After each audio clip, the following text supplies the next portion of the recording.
Fala pessoal, vamos para mais uma aula das dinâmicas da urbanização e o meu objetivo aqui nessa aula é te ajudar a entender e a diferenciar 4 importantes conceitos da geografia urbana. O que esses 4 conceitos têm em comum e por qual motivo eles estão nessa aula aqui? O que eles têm em comum é o fato de que, obviamente, eles se referem às dinâmicas do espaço, mas, sobretudo, às dinâmicas do conteúdo social do espaço, ou seja, como que esse espaço se configura, se caracteriza pelo seu conteúdo social. Quem está ali, por qual motivo está ali e qual a influência desse espaço no contexto urbano como um todo. A gente vai conceito por conceito, passeando por esses 4 e você vai perceber uma relação bem grande entre eles todinhos. Vamos lá. A gente vai começar aqui pelo conceito de periferização. Periferização tem a ver com periferia. É um conceito essencialmente espacial. Periferia é o que está do lado de fora, é o que está no entorno, é o que está no limite de um determinado polígono na matemática, por exemplo, né? De um determinado espaço na geografia. A periferização vai ser um processo que vai acontecer em cidades do mundo inteiro, mas que vai ser muito enfático, muito profundo no mundo subdesenvolvido, onde o processo de urbanização acontece de forma tardia e, por acontecer de forma tardia, acontece de forma acelerada, concentrada no tempo e também no espaço. Nos países que se urbanizam tardiamente, na segunda metade do século XX para cá, é muito comum que nós tenhamos poucas cidades que ganham uma grande importância econômica dentro do cenário desses países e atraem fluxos migratórios muito fortes e acabam se transformando em cidades muito grandes do ponto de vista horizontal. São cidades que ampliam o seu processo de periferização. E essas periferias vão ser marcadas, na maior parte dos casos, por precariedade ou ausência de serviços essenciais, de serviços básicos, de infraestruturas básicas, como saneamento, eletrificação, pavimentação, circulação de transporte coletivo, coleta residencial de lixo e por aí vai. Bom, a periferização vai impor uma realidade à grande parte da população que habita esses espaços, que é a necessidade de fazer deslocamentos dentro dessa cidade cotidianos entre a periferia onde eles habitam e as áreas mais centrais onde o emprego está concentrado e onde os serviços que a gente vai precisar no nosso dia a dia, alguns mais, outros menos, né? Saúde, educação, também se concentram. Então eu tenho essa periferia que se ampliou, que cresceu horizontalmente, carente de infraestruturas e serviços, e a população que ali habita vai precisar fazer deslocamentos cotidianos para áreas mais centrais. Esses deslocamentos no mundo subdesenvolvido vão se dar por meios de transporte caros, ineficientes, desconfortáveis e que vão tomar grande parte do tempo dessa população. Pessoas que vão se envolver em deslocamentos que vão durar 2, 3 horas para ir, 2, 3 horas para voltar. É como se de uma hora para outra o dia dessa pessoa não tivesse mais 24 horas, mas tivesse 20, 18 horas. E ela precisa se organizar dentro desse tempo para trabalhar, comer, tomar banho, dormir, cuidar da casa, cuidar das suas relações. Isso é muito desafiador. Por esse motivo, muitas vezes a periferização e esses deslocamentos tão cansativos e caros vão estimular um outro processo, que é o processo de favelização. A favela ela é um espaço habitado por população de baixa renda e é um espaço irregular. Eles geralmente no Rio de Janeiro vão ser em costas de morros, áreas próximas às margens de rio, próximos a áreas ferroviárias, né, onde passam a linha do trem. São espaços desocupados, irregulares, que passam a ser ocupados por essa população dentro de um processo, dentro de uma lógica de autoconstrução. Se eu não tenho renda para comprar imóveis que a iniciativa privada constrói para mim, se o Estado não produz moradia social, me resta produzir a minha própria moradia. E eu vou fazer isso numa área mais próxima possível de onde eu trabalho, ou de onde eu estudo, onde eu tenho a minha vida. Porque me submeter a esses deslocamentos cotidianos dentro da cidade é muito exaustivo, é muito cansativo. Por esse motivo, existe uma tendência de que as favelas se concentrem próximas às áreas centrais ou às áreas de maior dinamismo econômico dentro de uma cidade.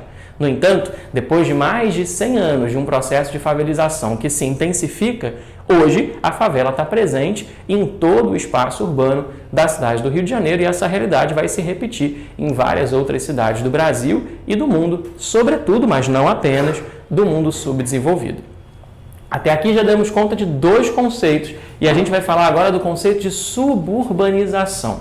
Olha, subúrbio no Rio de Janeiro, na cabeça de um carioca, provavelmente está automaticamente vinculado a um determinado tipo social também. É o mora mal, é o famoso mora mal, que é um absurdo se pensar assim, por todos os estereótipos que esse mora mal carrega, mas o que eu quero chamar a sua atenção é que na nossa cabeça de carioca, de brasileiro, mas sobretudo de carioca, subúrbio é o lugar habitado pela população de baixa renda também. Então eu estaria de alguma forma me assemelhando aqui o subúrbio a uma periferia, ou uma favela, com a diferença de que é uma cidade formal e talvez não tão periférica assim, mas também marcada pelo lugar da população de baixa renda. Só que aqui a gente entra num problema. Subúrbio, na origem, é um conceito espacial e não um conceito social. Subúrbio significa suburbis, ou seja, o que está fora da cidade.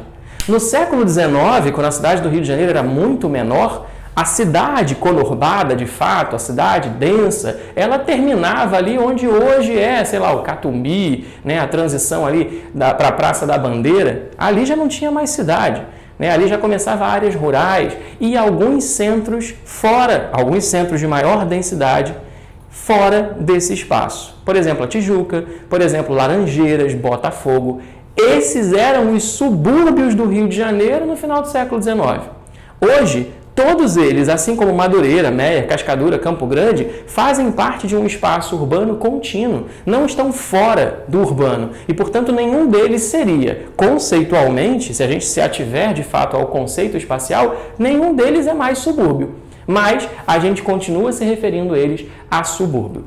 Ou seja, em resumo, é como se no Rio de Janeiro, no Brasil como um todo, mas ainda mais no Rio de Janeiro, a gente tivesse feito um rapto ideológico, uma mudança conceitual na essência do conceito de subúrbio. E a gente também vai associar subúrbio a um espaço dominantemente habitado por população de menor renda. E para finalizar, a gentrificação, que é uma palavra feia, que talvez você nunca tenha ouvido falar, mas que começa a ser mencionada em provas de vestibular, em algumas reportagens por aí. Gentrificação é o aportuguesamento de uma palavra inglesa, gentrification, que pode ser traduzida como enobrecimento. O enobrecimento de uma área que era degradada, que era habitada por população de mais baixa renda justamente por ser degradada e, portanto, ser barato viver ali, mas que por uma série de investimentos que essa área recebe, seja do poder público, seja do poder privado, essa área então começa a ficar mais cara e ao longo do tempo ela vai se enobrecendo. Não se enobrecendo porque vai ficando mais bonita apenas, mas fundamentalmente porque a população que ali vive passa a ser uma população de mais alta renda. Então é como se eu trocasse o conteúdo social que habita aquele espaço de uma baixa renda para uma população de média e alta renda. Esse é o processo de gentrificação. No Rio de Janeiro, talvez seja precoce falar sobre isso, mas a gente começa a observar essa dinâmica na região portuária. A região portuária é uma área próxima ao centro, portanto bem servida de equipamentos de transporte, próxima às áreas de maior densidade de emprego no Rio de Janeiro, mas era uma área muito degradada, junto ao porto, onde havia muitos armazéns, a Avenida Perimetral, um viaduto que projetava sombra sobre uma grande parte daquele território, e aí aquela área ela foi empobrecendo. A população que foi vivendo ali era uma população de mais baixa renda.